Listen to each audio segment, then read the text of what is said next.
yo creo que es importantísima.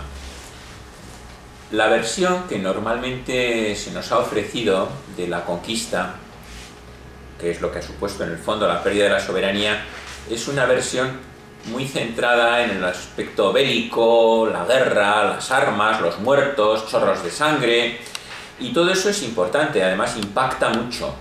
Todo eso tiene una función didáctica, evidentemente, y sobre todo entre las personas más jóvenes pues, puede servir de alguna forma para acercar el asunto a su forma de ver la vida y así, con toda su crudeza.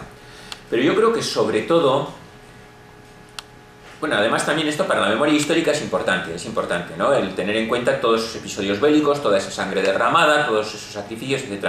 Pero yo creo que hay que profundizar un poco más. En cuanto a las personas ya pues, con más edad, estudiantes que intenten profundizar un poco más en el asunto, cuando se quieren sacar conclusiones de otro tipo, pues social o político, creo que hay que profundizar más.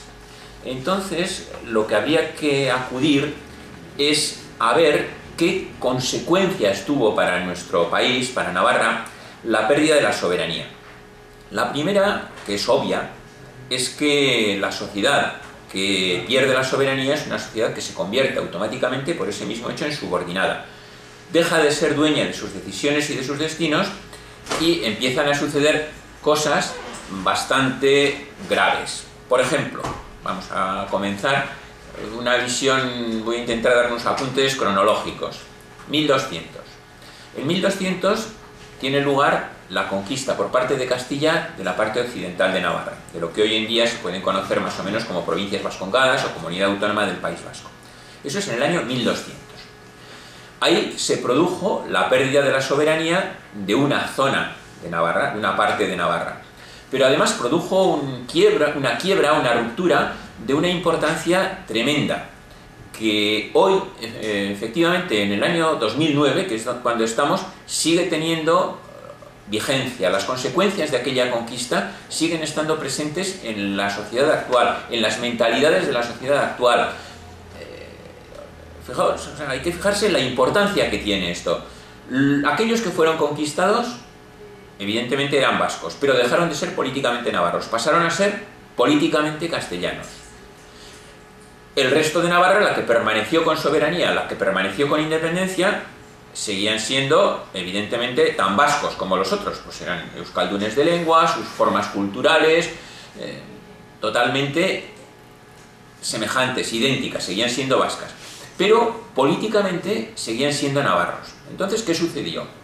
Pues lo que sucede normalmente en una sociedad que tiene esa doble denominación, una denominación gentilicia, étnica, cultural, lingüística, pues los lusos, por ejemplo, referido a los portugueses, suelen decir los galos o los francos con relación a los franceses, los íberos con relación a los españoles en muchos aspectos.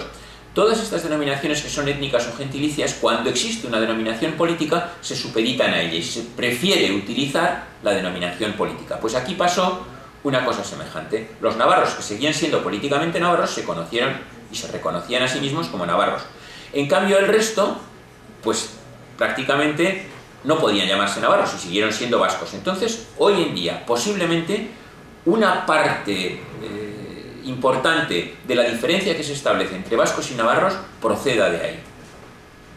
No todo, evidentemente, porque muchos siglos son muchos siglos, pero una parte sí. Otra cuestión, por ejemplo, muy práctica referente a la pérdida de soberanía. Cuando se produce la conquista de lo que quedaba de Navarra independiente al sur del Pirineo, de 1512, ahí, por ejemplo, sucedieron unas situaciones que provocaron el retroceso lingüístico. Y es muy curioso porque no se puede decir que después de la conquista hubiera una persecución lingüística, sino lo que había simplemente que los espacios sociales que ocupaba la lengua iban siendo progresivamente ocupados por la otra lengua. ¿Y por qué? Porque los poderes políticos lo iban imponiendo. Un ejemplo clarísimo y muy estudiado, y sobre todo por Jimeno Jurío, que dice que cuando un pueblo se quedaba sin cura, sin sacerdote, el pueblo normalmente en su mayoría era euskaldun, o en su totalidad en muchos casos, solicitaban que se les pusiera un cura, un sacerdote, que fuera euskaldun. Bueno, pues en gran parte esas demandas no eran satisfechas. ¿Qué se producía entonces? Que el cura que llegaba a predicar, predicaba pues en castellano. Entonces eso iba forzando progresivamente a que el deterioro lingüístico se produjera.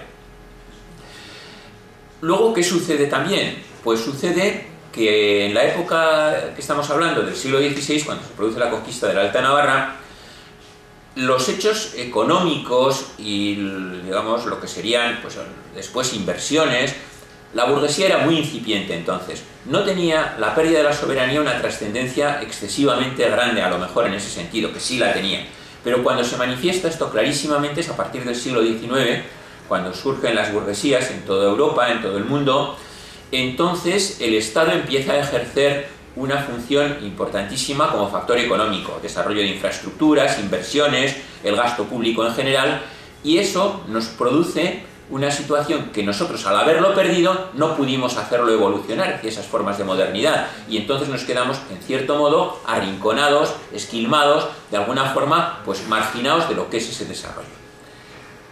En ese punto se puede decir que en el franquismo, durante el franquismo, fue cuando nuestro país alcanzó posiblemente el nivel más bajo de subordinación y de dependencia.